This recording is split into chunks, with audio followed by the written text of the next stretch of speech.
All right, Michelle, let's talk about something that's captivated human imagination for, well, centuries really, but specifically in North America for a very long time. Bigfoot, or Sasquatch, depending on where you're from. You know, the big, hairy, ape-like creature said to roam our wilderness. And the short answer, scientifically, is that there's just no evidence, right? But yet, the stories just keep coming. Exactly, Peter. That's the fascinating paradox, isn't it? On one hand, the scientific community is pretty firm. No body, no bones, no definitive DNA, no Bigfoot.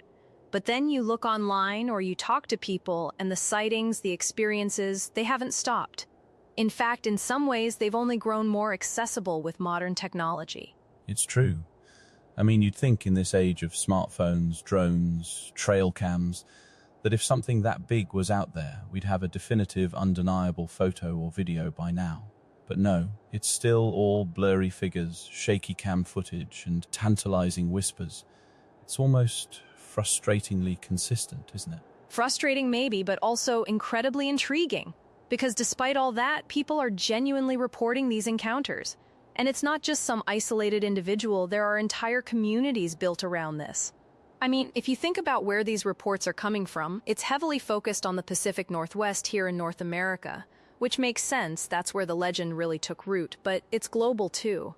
Yeti, Yowie, skunk ape, names change, but the core idea of a large, unknown hominid persists. That's a great point.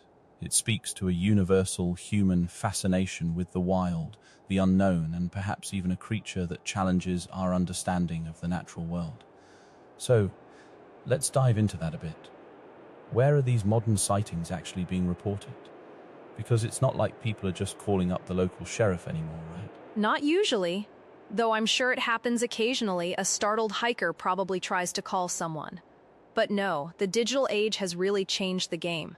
Online communities are massive. We're talking dedicated websites, forums, huge subreddits like Our Bigfoot, Facebook groups with tens of thousands of members. People are sharing their stories, their alleged photos, their videos there almost constantly. It's a real hub for enthusiasts and experiencers alike. And the discussion is endless in those places. You've got people analyzing every pixel, debating tree breaks, vocalizations. It's a whole subculture.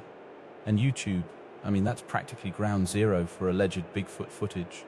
You can spend hours watching channels dedicated to documenting sightings, analyzing blurry videos, or listening to supposed vocalizations. It's captivating, even for a skeptic like me, just seeing the sheer volume of content.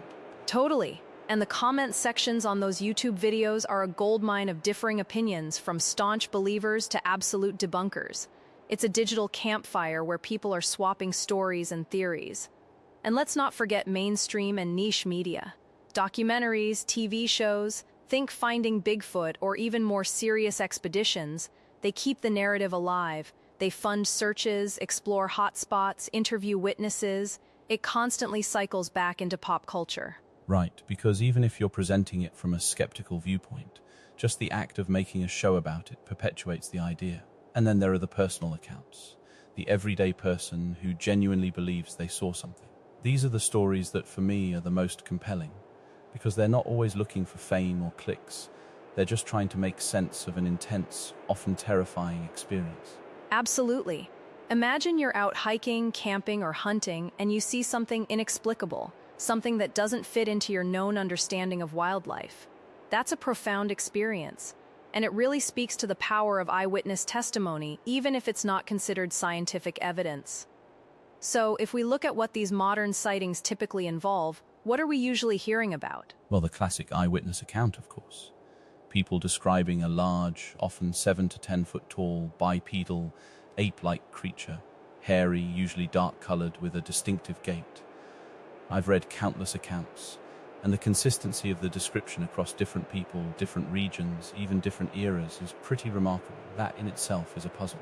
It is, and then of course the visual evidence we touched on earlier, the blob squatch images, as they're affectionately or perhaps derisively called, blurry photos, shaky videos, indistinct figures just on the edge of the frame, never quite clear enough to be definitive, which is, again, both frustrating and part of the allure. Why are they always so blurry? Well, usually because the creature, if it's there, is either moving fast, it's far away, or the witness is startled and shaking, or, let's be honest, because it's a misidentification or a hoax. But it does beg the question, with so many cameras around, why no clear shot? It feeds the skepticism. But then you have alleged footprint casts, which are another major part of the evidence trail. Ah, the footprint casts. Those are always intensely debated. On one hand, you have researchers who spend countless hours examining dermal ridges, foot morphology, and gait patterns, arguing that these can't be faked. On the other, you have skeptics pointing out that a determined hoaxer with some carpentry skills and a heavy boot could certainly create something convincing. It's a constant back and forth. And the sounds, too, unusual vocalizations or wood knocks. I've heard recordings of supposed Bigfoot calls, and some of them are incredibly eerie, these deep guttural sounds that don't quite match any known animal. And the wood knocks, the idea that they communicate by hitting trees. It's an interesting theory, but again, easily reproducible by a human. They certainly are. And then there's the more ephemeral stuff, which I find really fascinating. Stories of strange smells, a musky, foul odor, sometimes compared to wet dog or even sulfur, or that intense feeling of being watched. Those are hard to quantify, impossible to prove, but they add to the lore and the emotional impact of the experience for the individual. Definitely. It's those sensory details, the primal fear, that really anchor these stories for the people who experience them. But this brings us to the core question, doesn't it? Why does this legend persist so strongly, despite the consistent lack of definitive scientific evidence? What is it about Bigfoot that keeps us talking? I think a huge part of it is cultural impact. Bigfoot isn't just a monster in the woods, it's deeply embedded in North American folklore and pop culture. From cartoons to blockbuster movies, books, even sports mascots, Bigfoot is everywhere. It's a part of our collective consciousness, a modern myth that we've all grown up with, in some form or another. It's a scary story around a campfire, but it's also a quest for discovery. That's very true. It taps into something primal. And then there's the sheer vastness of the wilderness. I mean, we're talking about millions of acres of dense, often unexplored forests, particularly in the Pacific Northwest. It's appealing to imagine that a large, elusive creature could hide there. If you've ever been deep in those woods, you know how easy it would be for something to remain hidden. Absolutely. Those ancient, untouched forests, where the canopy is so thick that light barely reaches the forest floor, it almost feels like a different world, a place where anything could be possible. It's easy to project our hopes and fears onto those vast, silent spaces. And let's be honest, the idea of an undiscovered species existing right under our noses is just incredibly captivating. It is. It challenges our hubris, perhaps, that we've charted every inch of the planet. But we also have to acknowledge misidentification. Many sightings are almost certainly people mistaking known animals for something else. A bear standing on its hind legs, a person in a ghillie suit, or just heavy winter clothing. Even an optical illusion created by shadows or light. The brain fills in the gaps, especially when startled. Oh, absolutely. The human mind is incredibly adept at pattern recognition, sometimes to its detriment. If you're expecting to see something, or if you're in a heightened state of awareness in the woods, it's very easy to interpret ambiguous data as something specific. And a fleeting glimpse, maybe in low light, can amplify that effect. A large stump, a fallen tree, suddenly it's moving. And then there are the outright hoaxes. We can't ignore them. Some people do it for attention, some for a laugh, some to prove a point.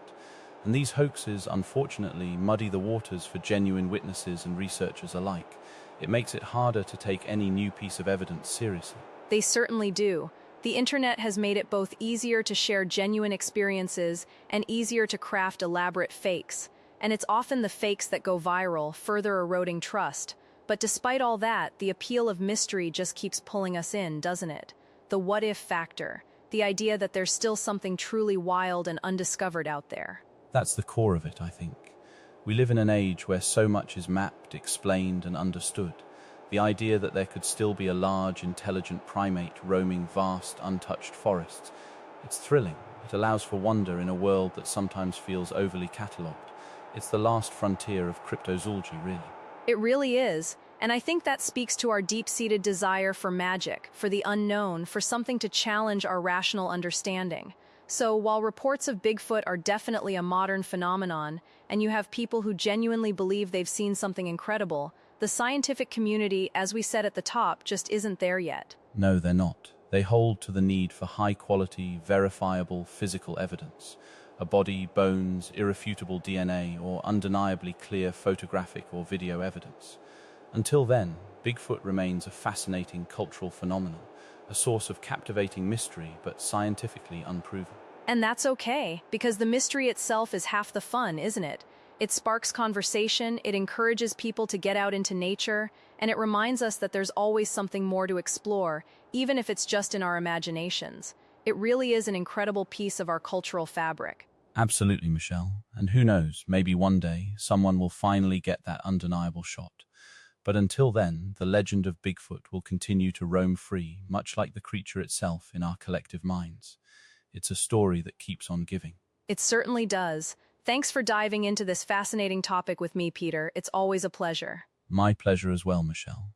And to all our listeners, keep your eyes peeled and your cameras ready just in case.